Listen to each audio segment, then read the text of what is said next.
हमारे प्रभु यीशु मसीह के गौरवशाली नाम में प्रभु की स्तुति करो।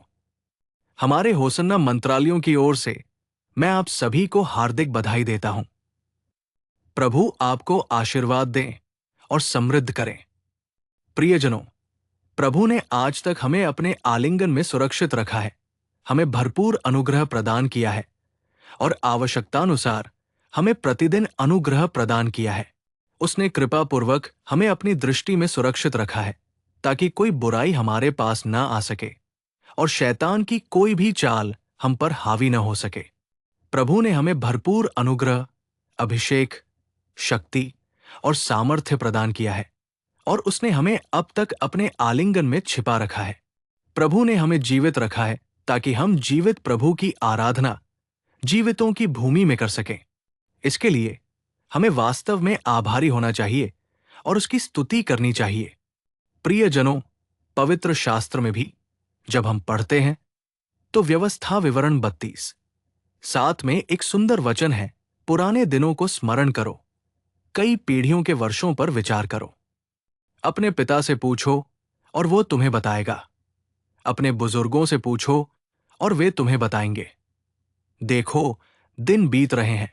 हमें कहना चाहिए कि हम जिस मार्ग पर चले हैं वो वास्तव में गौरवशाली है, क्योंकि हर परिस्थिति में प्रभु हमारे लिए पर्याप्त ईश्वर के रूप में खड़े रहे और हमें जीत के मार्ग पर ले गए, हमें सफलता प्रदान की। हालांकि हमें पुराने दिनों को कभी नहीं भूलना चाहिए। परिस्थितियां बदल सकती हैं, हमारी स्थिति बदल सकती है, हम ऊंचे स्थान पर खड़े हो सकते हैं और हम सम्मानपूर्वक रह सकते हैं, लेकिन फिर भी हमें पिछले दिनों और पिछले वर्षों को नहीं भूलना चाहिए। इसके अलावा इस श्लोक में लिखा है कि अपने पिता और बुजुर्गों से पूछो और उनसे सीखो, जिसका अर्थ है हमें अतीत में प्रभु द्वारा किए गए अद्भुत कार्यों को कभी नहीं भूलना चाहिए। वास्तव में हमारी आदत है कि जैसे जैसे हम चलते रहते हैं, जैसे जैसे दिन बीतते हैं, हम अपने दिमाग से पिछले अनुभवों को मिटा देते हैं। प्रभु ने हमें कई भयानक घटनाओं से बचाया है, कई कठिनाइयों, परेशानियों और नुकसानों से वो हमारे सहायक के रूप में खड़ा रहा और हमारा मार्गदर्शन किया। प्रियजनों, वास्तव में अगर हम पीछे देखें तो किसने हमारा मार्गदर्शन किया, हमारी रक्षा की, हमारा समर्थन किया, हमें बचाया और हमें आज इस स्थिति में खड़ा किया? ये मानवीय शक्ति से नहीं था कि हम बच गए, ये किसी मनुष्य की शक्ति से नहीं था कि हम सुरक्षित थे। कोई भी ऐसा नहीं था जिसने हमें अपने कंधों पर उठाया, लेकिन सर्वशक्तिमान ईश्वर जिसने कहा, तुम्हारे बुढ़ापे तक मैं वो जो तुम्हें ले जाऊंगा, ने हमें अपने कंधों पर उठाया है। जब हम अपने अतीत को देखते हैं, चाहे वो बीमारी हो जो हमारे सामने खड़ी थी, आपदाएं या युद्ध, वे सभी हमारी क्षमता से परे थे। ईश्वर के प्रिय बच्चों, हमें उनके द्वारा दिए गए अद्भुत अनुग्रह और ईश्वर के शक्तिशाली कार्यों को याद रखना चाहिए, जिन्होंने हमें ये कहते हुए नेतृत्व किया, मैं तुम्हारे साथ हूं। हमें उन्हें कभी नहीं भूलना चाहिए। इसीलिए जब हम इस वचन का ध्यानपूर्वक पालन करते हैं, अपने पिता से पूछो और जानो, अपने बड़ों से पूछो और जानो प्रभु ने उनके दिनों में उनका नेतृत्व कैसे किया, उन्होंने कौन से अद्भुत कार्य किए, उन्होंने कौन से चमत्कार किए, हमें ये सब सार्वभौमिक रूप से समझना चाहिए, शास्त्र कहता है। इसलिए हमें उस पवित्र मार्ग को कभी नहीं भूलना चाहिए जिस पर प्रभु ने हमारा नेतृत्व किया। इसे कभी मत भूलना। चाहे हम कितने भी ऊंचे पद पर पहुंच जाएं, हमें उस चट्टान को याद रखना चाहिए जहां से हमें काटा गया था, जिस गड्ढे से हमें निकाला गया था, और कैसे हम अब इस स्थिति में खड़े होकर प्रभु की स्तुति कर सकते हैं। ये भावना हमारे अंदर बनी रहनी चाहिए। वो भावना हमारे अंदर बनी रहनी चाहिए। वो भावना हमारे अंदर बनी रहनी चाहिए। ईश्वर के प्यारे बच्चों, इस्राएलियों के जीवन में भी हम पढ़ते हैं कि वे मुरझाए हुए पत्तों की तरह गिर गए, वे ईश्वर की कृपा से दूर हो गए। क्यों? क्योंकि उनके लिए प्रभु ने जो भी चमत्कार किए थे, उनकी यादें उनके दिलों से फीकी पड़ने लगी। एक चमत्कार का अनुभव करने और थोड़ा आगे बढ़ने के बाद जब मुसीबत आई तो वे फिर से लड़खड़ाने लगे। हाय, इतने सारे चमत्कार करने और अब तक हमारा मार्गदर्शन करने के बाद ये परमेश्वर हमें आगे क्यों नहीं ले जा रहा है? इतने सारे चमत्कार करने के बाद ये परमेश्वर अब चमत्कार क्यों नहीं कर रहा है? वे कृतज्ञता के हृदय से परमेश्वर की स्तुति नहीं कर सकते थे। इतने सारे चमत्कारों का अनुभव करने के बाद भी जब मुसीबत फिर से आई तो वे लड़खड़ा गए, शिकायत करने लगे और अपने नेताओं के खिलाफ विद्रोह करने लगे। ये उनका स्वभाव बन गया। इसीलिए वे वांछित बंदरगाह तक नहीं पहुंच पाए और मुरझाए हुए पत्तों की तरह गिर गए। वचन कहता है, प्रियजनों, कृतज्ञता से भरा हृदय परमेश्वर की कृपा से कभी दूर नहीं होता।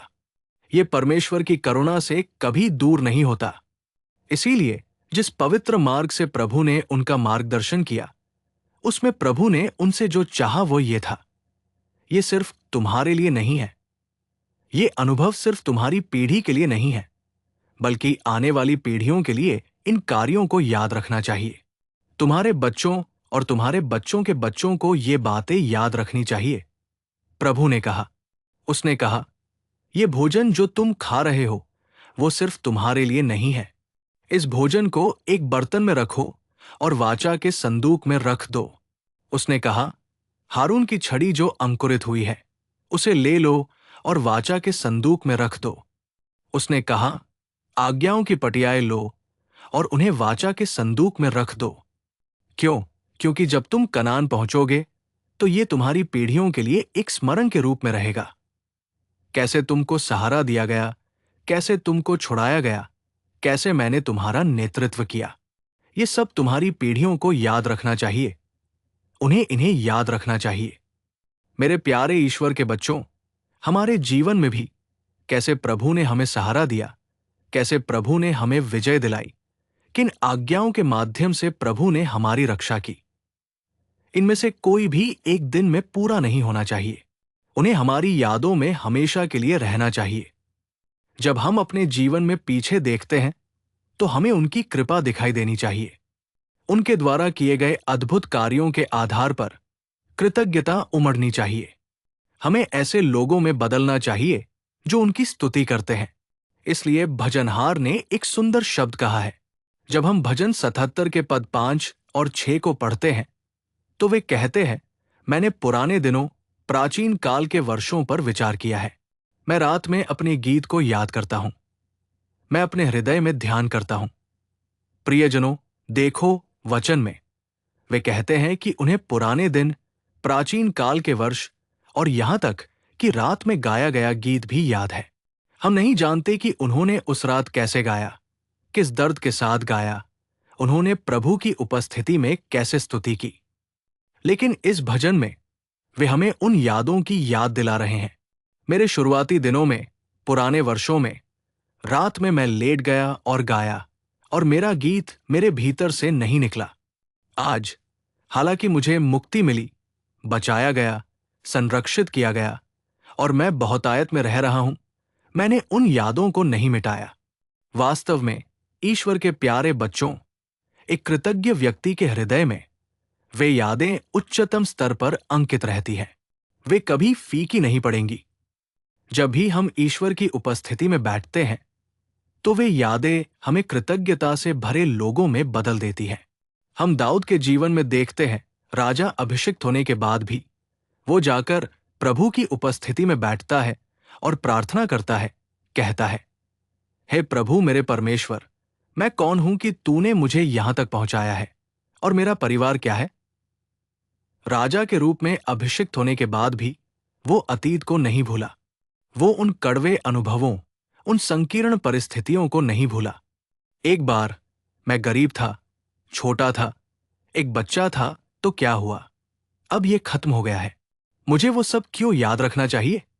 अब मैं शाही वस्त्र पहनता हूं, मैं संगमरमर के फर्श पर खड़ा होता हूं, मैं शाही विलासिता का आनंद लेता हूं, मैं एक शाही महल में रहता हूं, तो वो सब क्यों याद रखना? वो ऐसा नहीं सोचता। राजा अभिषिक्त होने के बाद भी वो प्रभु की उपस्थिति में जाता है, घुटने टेकता है और प्रार्थना करता है, तूने मुझे यहां तक पहुंचाया है, मेरे प्यारे ईश्वर के बच्चों, कोई और कितना आगे जा सकता है? इससे बड़ा कोई पद नहीं है। ईश्वर ने दाऊद को सर्वोच्च स्थान पर पहुंचाया। दाऊद जिस स्थान पर था, उससे नीचे कोई स्थान नहीं है। वहां से ईश्वर ने उसे सर्वोच्च स्थान पर पहुंचाया। राजा से बड़ा कौन है? राजा राष्ट्र के लिए पिता के समान होता है। उससे बड़ा कोई नहीं है। भगवान ने उसे इतना आशीर्वाद दिया, लेकिन इतने आशीर्वाद प्राप्त करने के बाद भी वो उस स्थिति को नहीं भूला जहां से वो आया था। कई बार दाऊद कहता है, तूने मुझे चरवाहे के खेत से सिंहासन पर बिठाया। मेरा परमेश्वर कहता है, प्रियो, वे शुरुआती दिन, वे पुराने साल हमारे बीच से नहीं गुजरने चाहिए। प्रभु ने हमें जिस मार्ग से आगे बढ़ाया है, वो गौरवशाली, पवित्र, उत्कृष्ट और ऊंचा है। जब हम इसे पहचानते हैं, तो हमें उसे उचित प्रशंसा और आभार देना चाहिए, और उसकी महिमा करनी चाहिए, और उसकी पूजा करनी चाहिए। मैं आपके लिए उसी भजन में 11वां श्लोक भी पढ़ूंगा। मैं प्रभु के कामों को स्मरण करूंगा। निश्चय ही मैं तेरे पुराने आश्चर्य कर्मों को स्मरण करूंगा। मैं तेरे सब कामों पर मनन करूंगा और तेरे कामों की चर्चा करूंगा। परमेश्वर की स्तुति हो। प्रियो, अतीत में बहुत से चमत्कारिक काम हुए। बहुत से शत्रु उठ खड़े हुए। अकाल और विपत्तियां लहरों की तरह उठीं। अन्य प्रकार के दुख, हृदय को झकझोर देने वाले अनुभव, आत्मा को कुचलने वाले अनुभव, निराशा लाने वाले अनुभव, वे अनुपस्थित नहीं थे। बहुत सारे प्यारे भाई बहन, लेकिन इन सब के बीच उसने जो अद्भुत काम किए, हम कितने के बारे में बात कर सकते हैं। मैं उन सभी कामों को याद रखूंगा। मैं उन कामों पर ध्यान दूंगा। मैं उन कामों पर ध्यान दूंगा। एक भी नहीं भूलना चाहिए। मैं तुम्हें एक और बात बताता हूं। भजनकार दाऊद कहता है, हे मेरे मन, यहोवा को धन्य कह और उसके किसी उपकार को न भूलना। ये बड़े या छोटे के बारे में नहीं है। उसके महान काम, उसके महान कार्य हमें ध्यान करना चाहिए और याद रखना चाहिए। हमारे मन हमेशा प्रभु के प्रति कृतज्ञता से भरे होने चाहिए। एक बार जब याकूब अपने ससुर के घर गया था, तो प्रभु ने उससे कहा, अपने पिता के घर लौट जाओ। जब वो लौट रहा था और वापसी की यात्रा पर बेतेल आया, तो उसके मन में तुरंत एक विचार आया। उसने अपने घराने से कहा, अपने आप को पवित्र करो, शुद्ध करो। मुझे यहां उस परमेश्वर के लिए एक वेदी बनानी चाहिए, जिसने मेरे संकट के दिन मेरी प्रार्थना सुनी, मुझे प्रोत्साहित किया और मुझे दर्शन दिया। देखिए, पूरा 20 साल का इतिहास याकूब के दिल में था। 20 साल पहले जब वो जा रहा था, तो उस जगह पर प्रभु द्वारा कहे गए शब्द उसके दिल में थे। वो कठिनाई के उस दिन को नहीं भूला। उस समय वो अकेला था। वो एकाकी था। उसके हाथ में एक छोटी सी छड़ी के अलावा और कुछ नहीं था। कोई भी नहीं था। लेकिन अब उसका हाथ धन से भरा है। नौकर है, पत्नियां हैं, बच्चे हैं। उसने ये सब हासिल कर लिया है। वो बहुतायत के साथ आ रहा है। इन दोनों की तुलना करें। जब वो गया था, वो अकेला गया था। अब वो अकेला नहीं है, बहुतायत है। फिर भी सिर्फ इसलिए कि उसके पास बहुतायत है, वो कठिनाई के उस दिन में प्रभु के साथ बिताए घंटों को नहीं भूल रहा है। वो कठिनाई के उस दिन प्रभु द्वारा कहे गए शब्दों को नहीं भूल रहा है। वो कठिनाई के उस दिन परमेश्वर के साथ अपनी संगति के रिश्ते को नहीं भूल रहा है। यदि आप उत्पत्ति अध्याय 35 श्लोक 3 को पढ़ें, तो हम पढ़ते हैं, आओ हम उठकर बेतेल को जाएं, और वहां मैं परमेश्वर के लिए एक वेदी बनाऊंगा, जिसने मेरे संकट के दिन मेरी सुन ली और जिस मार्ग से मैं चला उसमें मेरे साथ रहा। परमेश्वर के मेरे प्यारे बच्चों, ये मनुष्य और मनुष्य के बीच की संगति नहीं है। ये मनुष्य और परमेश्वर के बीच की संगति है। ये अविस्मरणीय, कभी न मिटने वाला, मधुर है। मेरे प्यारे भाइयों और बहनों, याकूब ने उस दिन वहां एक वेदी बनाई। देखो, जब वह गया तो वो उस स्थान पर अकेला खड़ा था। अब वो अपने परिवार के साथ उस स्थान पर एक वेदी बना रहा है। वो परमेश्वर की स्तुति कर रहा है, उसकी आराधना कर रहा है, उसकी महिमा कर रहा है। हे पिता, तूने मुझे यहां लाया, मैं तेरी स्तुति करता हूं। वो वहां वेदी बनाता है, बलिदान चढ़ाता है और परमेश्वर की महिमा करता है। हम ये देखते हैं हमारे जीवन में भी, जब वो हमारे जीवन को ऐसे मोड़ पर ले जाता है, एक मोड़ लेता है और हमारे जीवन को एक अलग दिशा में ले जाता है, तो ऐसा हर मोड़ हमारे जीवन के लिए एक जीत होना चाहिए। उन विजयी मोड़ों में प्रभु को प्रकट होना चाहिए। हमें उसके लिए गवाह के रूप में खड़ा होना चाहिए।